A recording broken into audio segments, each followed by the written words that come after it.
Welcome back to Step by Step. Today, we're diving into one of the most intense sequels ever made, Final Destination 2. This isn't just a follow-up to the first film, it's a bloodier, smarter, and way more twisted roller coaster of death. In this movie, death comes back, and this time, it's got a new list. We'll go through the entire movie scene by scene, so even if you haven't seen it, by the end of this video, you'll feel like you were right there, trying to escape death's grip. It's 1 year after the Flight 180 explosion. A new main character enters, Kimberly Corman, a college student. She and her friends are driving to Daytona Beach for spring break. The mood is fun, light, carefree. But Kimberly keeps feeling off. As they drive onto a highway ramp, a truck carrying logs appears in front of them. Nothing unusual until the chains snap. Logs crash down. Cars collide. Explosions everywhere. A full-blown highway massacre. Kimberly watches in horror as everyone, including herself, dies in a fiery crash. But then snap. She wakes up. It was a premonition. They're still on the ramp. The truck is right in front of them, just like in the vision. Kimberly freaks out, blocks the entrance to the highway, stopping all traffic. And then, right in front of everyone, the real accident happens. The log truck causes a devastating chain reaction crash, just like in her vision. But here's where the twist comes in. Because of Kimberly, several people are saved from entering the highway, meaning they all just cheated death. Sounds familiar? That's because it is. And just like the last time, death is angry.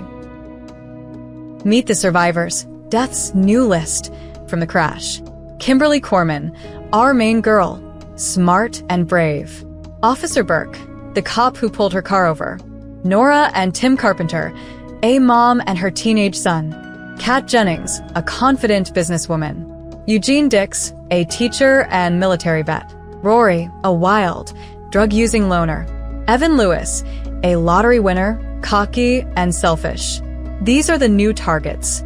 Kimberly realizes this accident feels too similar to Flight 180, so she starts digging.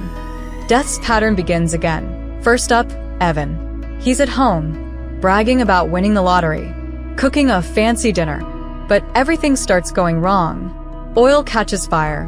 Microwave explodes. The apartment is on fire. He tries to escape through the fire escape ladder, but it collapses. He falls. And just as he thinks he's safe, the ladder impales him through the eye. Brutal. Quick. Death has begun its new list. The Flight 180 connection. Old meets new. Kimberly now knows what's happening. She visits a mental institution to meet Clear Rivers, the only survivor from the first movie who's still alive. Clear is locked in voluntarily, surrounded by padded walls, away from all sharp objects. At first, she refuses to help. She says no one ever listens and death always wins. But eventually, she joins Kimberly. Now we've got someone who understands the game and how Dead's design works. Tim's death, suspense to the max. Tim, the teenager saved at the ramp. He's at the dentist with his mom, Nora. The entire sequence is filled with fake-outs and tension. A toy fish nearly suffocates him. A mobile above his head falls apart. A pigeon hits the window, startling him. But then, after the appointment, he chases pigeons outside. And suddenly, a pane of glass falls from above and crushes him. It's so fast, so brutal, and nobody sees it coming. The rules of death, new plan forms. Now that death has started killing again, the survivors come together. Clear explains, death is following a new order. The people who were meant to die after Kimberly are dying in reverse. But here's the twist. Each survivor was somehow connected to someone from the first movie. It's like death is closing loose ends from the first story. Trying to cheat death, the hospital scene.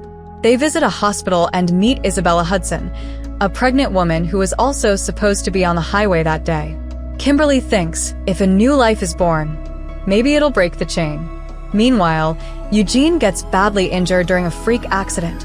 He's sent to the ICU. Now death is circling the hospital. And then it happens. Kat gets trapped in her car after a crash. A sharp PVC pipe is pointed at her head. The rescue team uses heavy machinery to open the door, but the pressure releases the pipe, and it shoots straight through her head. Rory tries to warn everyone, but then he sees someone's about to die next, and before he can act, a piece of barbed wire slices through his body, cutting him into pieces. These deaths are faster, gorier, and more shocking than the first movie. Isabella's baby, breaking the cycle? Back at the hospital, Isabella gives birth.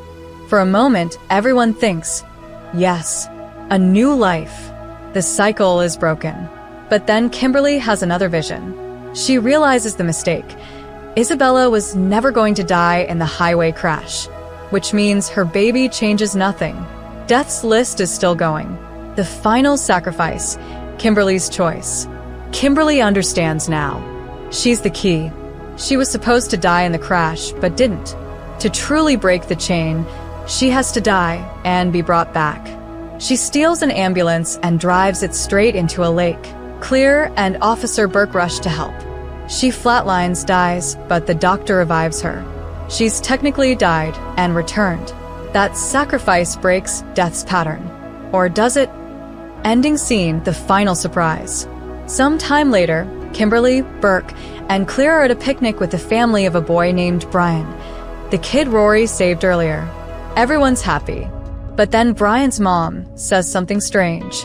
It's crazy how Rory saved him from that explosion at the barbecue. And boom, Brian explodes right in front of everyone. Final Destination 2 takes everything from the first film and amplifies it. More brutal deaths, deeper story connections, and a scarier truth. You can delay death, but you can't stop it. So that was Final Destination 2, explained scene by scene. Which death shocked you the most? That highway crash? Tim's glass moment? Or Rory's barbed wire scene? Comment below. I'd love to hear your thoughts. And if you enjoyed this breakdown, don't forget to like, subscribe, and turn on the bell so you never miss a step-by-step story. Stay alive, stay aware, and remember, death doesn't like to lose.